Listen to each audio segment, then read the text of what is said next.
November 1928, York County, Pennsylvania. 3 men walk to a farmhouse after dark. They need 2 things from the man inside, a specific book and a lock of his hair. They believe without question that without those 2 things, the curse on one of them cannot be lifted. The encounter turns violent. The man dies. The headlines focus on attacking the community, calling it backwards. They were so focused on that they didn't ask a simple question. Why wouldn't he just give them the book? I mean, it's just a book, right? He knew what 3 men showing up at his door after dark meant. He knew what they wanted and why, and he still said no. What does a man believe so completely that he won't hand over a book to save his own life? That's the question, and it turns out it's not just a book. In fact, the answer is older than Pennsylvania. Welcome back to Golden Cow Media. The Pennsylvania Dutch didn't just cross an ocean, they brought an entire way of life with them, one they rebuilt from whatever they could find. Tonight, we're in my home state of Pennsylvania, specifically south central Pennsylvania and the valleys between the Appalachian Ridges, to a community that has been doing things a certain way for hundreds of years. I didn't know why we did them, so I did some research, and what I found was fascinating. Turns out it's not just a star on a barn, and there's a very particular reason why people sit by the window and watch the animals on Christmas Eve. We're exploring the healers who fused Bible verses with folk medicine, a dark figure called a Hexenmeister, and why a community needed someone who could both heal and harm. And once you understand how deeply held these beliefs are, you'll see how that folk magic is still thriving today in the most unexpected ways. This video is about where all of that actually came from. It's 1847. There is a farm in Perry County wedged between the Appalachian Ridges and the Juniata River. Anna Brubaker has been watching the cow for 3 days, and there's something wrong. How does she know? The same way her mother knew, the same way her grandmother knew. It's in her blood, her DNA. Knowledge passed down from generation to generation. She doesn't remember learning this knowledge. In fact, she could have sworn she was born with it. She knows what a sick cow looks like, the difference between a calf that won't feed and a calf that can't. She knows the sound an animal makes when something is wrong with them, and she knows what sound it makes when something is wrong with the environment. This is the second sound. The cow stands at the edge of the stall and doesn't move toward water, doesn't move toward feed. Instead, she stares out at the open field looking at something that Anna can't see. The other animals are giving her space. Anna has already tried the practical things. She doesn't have a choice anymore. She sends her eldest boy down the road, and she only had to speak a name, and he knew exactly where to go. Braucherei, or more precisely, someone who practiced Braucherei, is who Anna's son fetched. You might know it as powwowing, but that word belongs to indigenous communities. Inside this community, my community, is called Braucherei or Brauch. Braucherei is one of those traditions that the Pennsylvania Dutch brought with them when they sailed across the Atlantic. It has deep roots in Christian practices, but at the same time, it is completely different. So, what is Braucherei? The simplest explanation is it's healing rituals, but not just for people. These rituals can also heal livestock and crops. You can see why this would be so important for a farming community that it would survive the grueling trip across the Atlantic. But that's a simple explanation. Practice also covers rituals for protection against curses, against misfortune, against the kind of harm that would be labeled as supernatural in the 1700s. The core belief is that sickness isn't just physical, it's spiritual. When the body is sick, so is the soul. And to treat one without treating the other wouldn't change anything. They healed through rituals, spoken charms, specific hand gestures, and of course, herbs. They recited Bible verses and invoked the name of God. Religion and folk magic, side by side, not competing against each other, but working together. It's a combination that outsiders found uncomfortable, but inside the practice, it made complete sense. I grew up going to the Brethren church. I was around Mennonites regularly, the Brethren and the Mennonite communities being part of what they call the Plain Dutch, the stricter, more traditional side of the Pennsylvania Dutch culture. I was what you'd call a fancy Dutch, which just means my family identified as Methodists and we weren't living in plain rules. But I was close enough to that world to understand something about it. The people in it did not experience faith and folk practice as 2 separate things that need to be reconciled. They were the same thing. They'd always been the same thing. The charm worked because God allowed it to work. The herbs healed because God made them heal. The practice was the faith, just expressed in the language of people who couldn't afford their beliefs to stay abstract.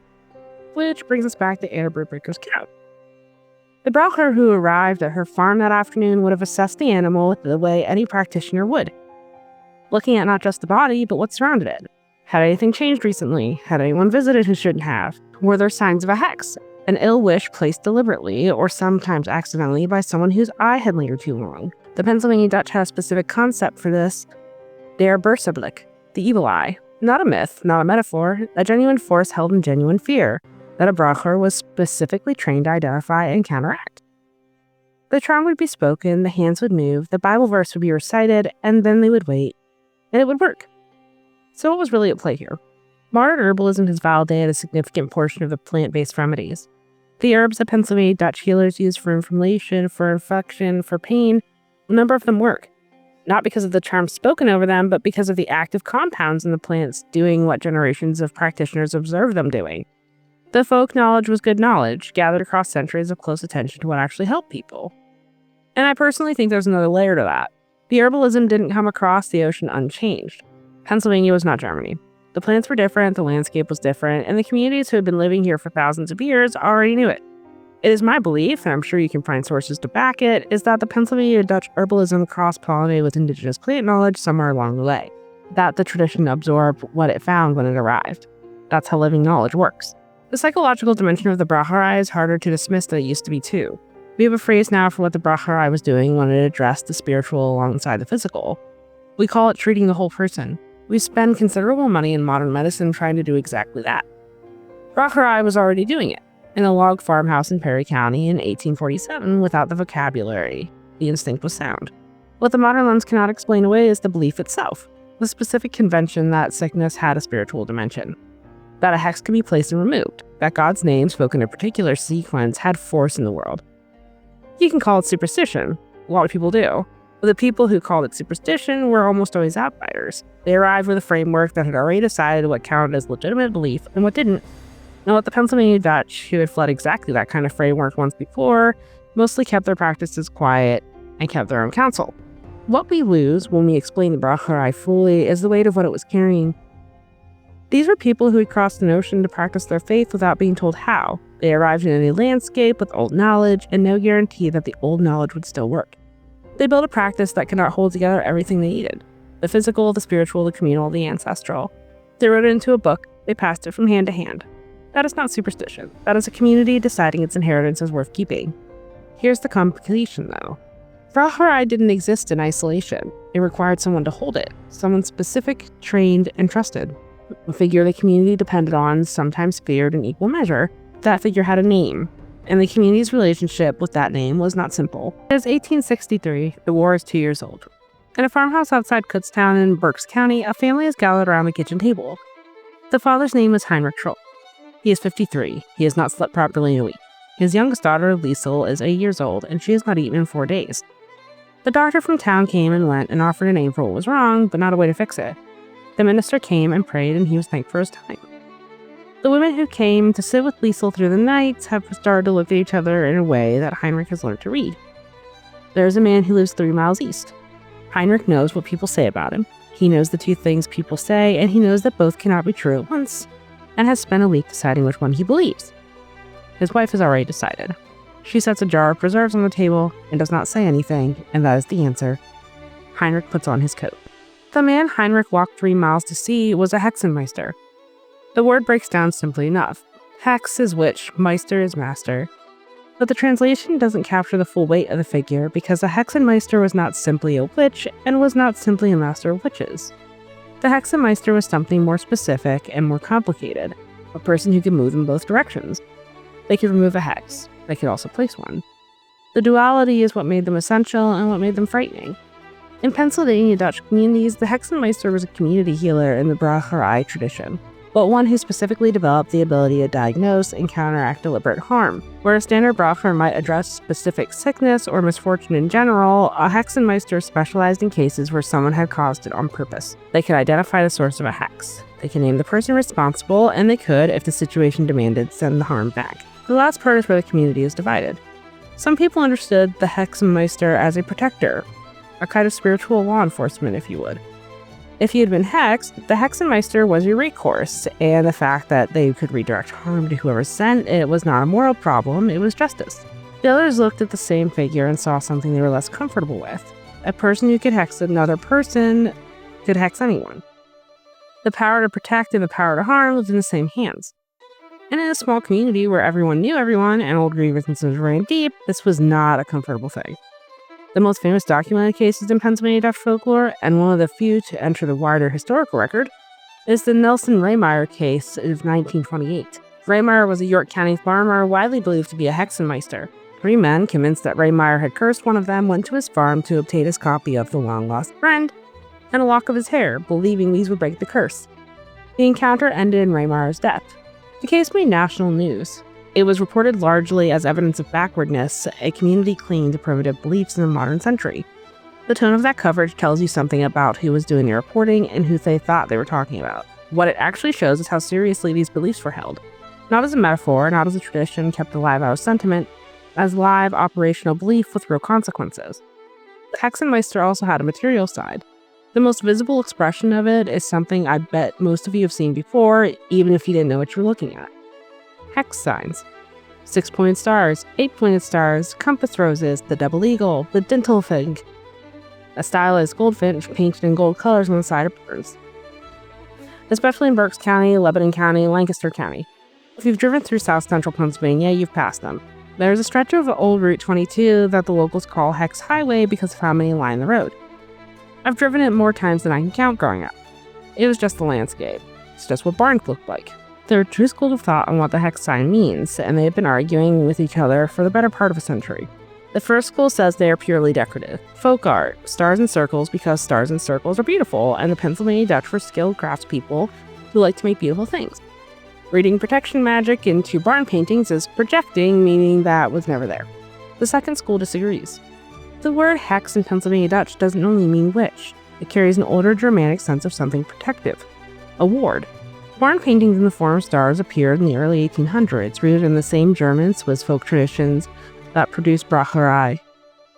The symbols, the distal fink for luck and happiness, the tulip for faith, star for protection, are not random. They correspond to a vocabulary the community actively used and understood.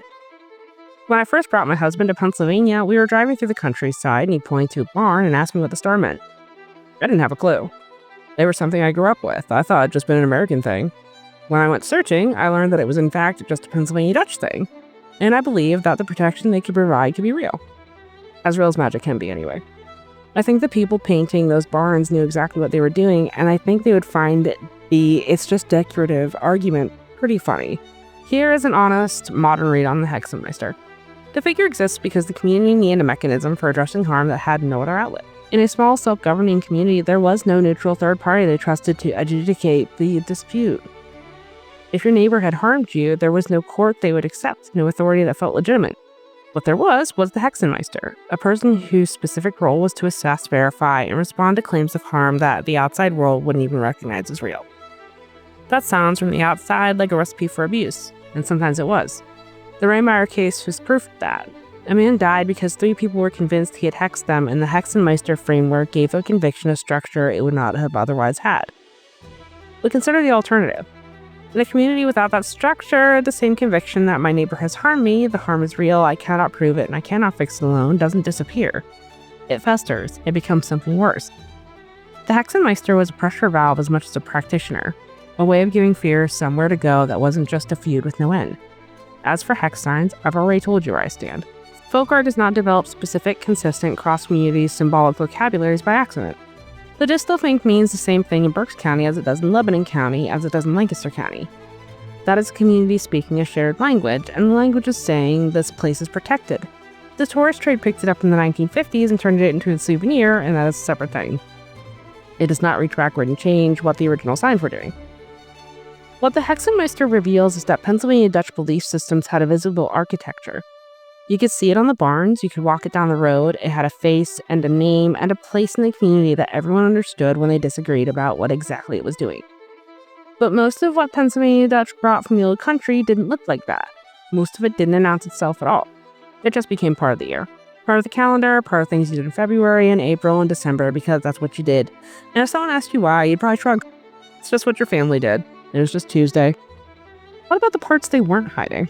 A woman in Dauphin County gets up before dawn on Candlemas morning and goes outside to look at the sky. The cold comes up through her boots. She stands there long enough to be sure, the way her mother stood and the way her mother's mother stood before that. She is not looking for anything specific, she just knows where to look. A boy in the schoolyard in Halifax is telling his friends that if you go up in the mountain past the tree line, you shouldn't go alone. Not because of bears, because of the other thing. The thing with hair. His voice drops without him deciding to drop it. His friends pretend they already knew, and they walk home a different way. The family in Elizabethville sits down on Fat Tuesday to a plate of Froschknotts. The dough was started the night before, the lard measured out in the way it has always been measured. The frying was done this morning, the kitchen's still warm with it. Eating them before Lent begins is not optional. It has never been optional. Nobody in this family can tell you precisely why, but the oil would still be out on the counter if you walk through the door right now. It's Christmas Eve. It is 11:59. A grandfather sits quietly by the window of a farmhouse in Cumberland County and watches the barn. His wife knows what he is waiting for. She has always known. He does not tell the grandchildren. They are too young, or the moment is too strange, or some things are just kept by keeping quiet. But he is watching. He watches every year, and every year he comes back to bed without saying what he saw. None of these things came out of nowhere. The woman checking the sky on Candlemas morning is doing what her German and Swiss ancestors did the same day. Lichtmas, Candlemas, was a Christian feast day in the Palatinate region, commemorating the presentation of Jesus at the temple. Tied to that feast was practical tradition, using the behavior of hibernating animals to predict the remaining weeks of winter. In Germany and Switzerland, the animal in question was the badger. There were no badgers in Pennsylvania. The groundhog, however, was everywhere. Large, reliable, hibernating on the right schedule. The tradition shifted to fit the landscape it had landed in. By the mid-1800s, it was established enough that a newspaper in Morgantown, Pennsylvania, documented in 1841 as a local custom, one of the earliest written records we have. The formal ceremony at Punxsutawney, Phil, the top hat, the whole production, came later, formalized by a group called the Punxsutawney Groundhog Club, started in 1887. But the belief underneath is older, and it is Pennsylvania Dutch, and it crossed an ocean inside the same people who built the barns and charmed the livestock and walked 3 miles to see the Hexenmeister. The boy warning his friends about the mountains is passing on something much older, the hairy man, a large, hair-covered, bipedal figure seen in the mountains, impossible to catch. It is one of the oldest persistent legends in the region. Wolf Mountain in particular produced documented sightings reported in the Reading area newspapers in the 19th century. He is what we would call Bigfoot now. I lived in Millersburg for about 4 years before I moved to Scotland, and there were little Bigfoot statues in people's front gardens all through the surrounding towns. Halifax, Elizabeth Likens, etc. I feel like it was a little bit of a cute thing that the towns did due to the stories of Bigfoot in the surrounding mountains, but I also feel like it's an acknowledgement to local lore. The Appalachian Trails runs along the ridges of those valleys, and the people in the valleys have never stopped watching the tree line. The Froschknotts are Lenten preparation baked into a donut. The tradition of eating fried dough before the fast goes back to German Catholic and Protestant communities of Rhineland, where using up the lard and fat before Lent started as both practical and religious. In Pennsylvania, it became Fat Tuesday in miniature. Not Mardi Gras, not parades, just a plate of donuts in the kitchen before the fasting starts. Giant and Wise, the 2 grocery chains that basically run central Pennsylvania, sell them every year. It is so embedded in the calendar that stores don't even think about it, it just happens. The grandfather watching the barn on Christmas Eve is keeping one of the oldest Pennsylvania Dutch beliefs. A widespread tradition that animals could speak on Christmas night, specifically in the hour between 11 and midnight. Most supernatural events in Pennsylvania Dutch belief clustered in that same window. He is not being eccentric. He is keeping watch the way his father did. I watched a movie as a kid called Annabelle's Wish about a cow who gets to speak on Christmas Eve. I loved it more than made sense at the time, but now I'm starting to see why. The Easter Bunny is also ours while we're accounting for things. It comes from the German tradition of Osterhase. A hare judged children's behavior and delivered eggs to the good ones. The first American references to the Easter Bunny come from Pennsylvania Dutch communities in the 18th century. Every Easter basket in every American house traces back to the specific community of German-speaking immigrants in a specific set of valleys in south central Pennsylvania. The Farmer's Almanac is the last piece because it's the most continuous. It has been a fixture in Pennsylvania Dutch homes from the beginning, sitting on the table alongside the Bible and consulted for planning dates, weather predictions, the timing of everything that mattered. It wove together folk knowledge, Christian calendar practice, and practical agriculture into a single document. It still publishes. My family had one on the counter my entire childhood. I genuinely did not realize that this was not universal until I left Pennsylvania. Here's what I find remarkable about all of this. Groundhog Day is a national event. The Easter Bunny is in every drugstore in America from February onward. Froschknotts are in the grocery stores. The Farmer's Almanac is on Amazon. The hairy man has his own little statue in your neighbor's garden. None of these things announce where they came from. They arrived in American culture as Pennsylvania Dutch, and then they became American. The way things do when they travel far enough from their origin. The belief got separated from the believers. I didn't know growing up that most of these things were ours. I knew the Froschknotts were a Pennsylvania thing. I knew the hex signs were local. The Groundhog Day, the Easter Bunny. I thought those were just American. They'd always been there. The hex signs were the exception. They stayed on the barns, and the barns stayed in Pennsylvania, and anyone who drives to Berks County can still see them. That specifically is why they kept their meaning, at least for the people who grew up underneath them. The rest traveled light, and traveling light means arriving without your context. I want to tell you about a specific kind of object. A small, handwritten booklet made in the early 19th century somewhere in south central Pennsylvania.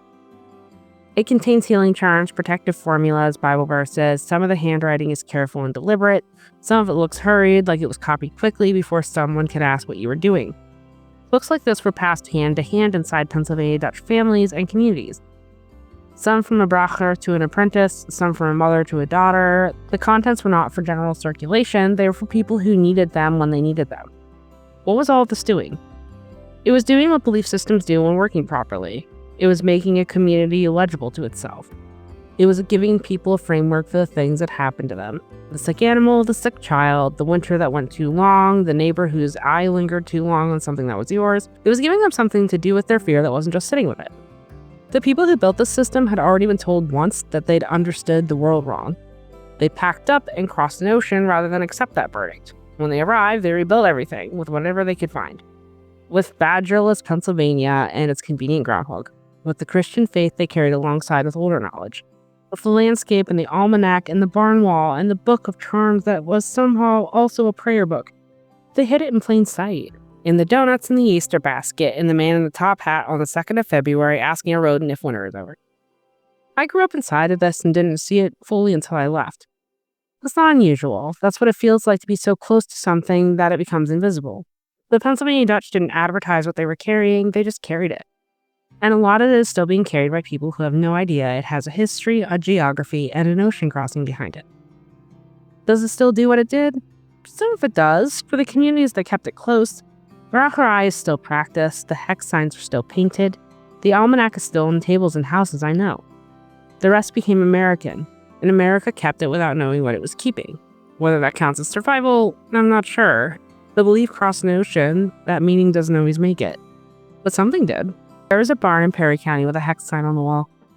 The family that painted it has been on that land for 6 generations. They could not tell you the full theological history of the symbol or trace it back to its Palatinate origins or cite the scholarship on what it does and doesn't mean, but they repaint it when it fades. They always have. Asked why, the answer is the same answer I gave my husband on the side of the road in Pennsylvania without even thinking about it. I don't know, it's just something we do. That's enough sometimes. The question I keep coming back to is this. What do we lose when we forget where the things we keep actually came from? Not the things themselves, the groundhog, the donut, the Easter basket. They survived. But the weight behind them, the ocean crossing, the rebuilt knowledge, the grandmother who knew what the star on the barn meant without looking it up. Is that just nostalgia, or is it something a community needs and doesn't know it needs until it's gone? If you grew up Pennsylvania Dutch, I'd love to know what you held on to. What's still in your family? What got passed down without anyone explaining why? And if you've ever been to Punxsutawney on Groundhog Day, can you tell me what's so entertaining about waking up a groundhog from sleep just for him to tell us the weather when we already know we're going to have 6 more weeks of winter? Someone explain this to me in the comments, please. If you enjoyed this journey into Pennsylvania Dutch folklore and learning a little bit more about where I come from, please like the video. It really does help the channel more than you might think. And if you want more stories like this from the stranger edges of tradition and the folklore that history almost forgot, subscribe. We'll be here, somewhere between myth and memory. And as always, history remembers, but folklore never forgets.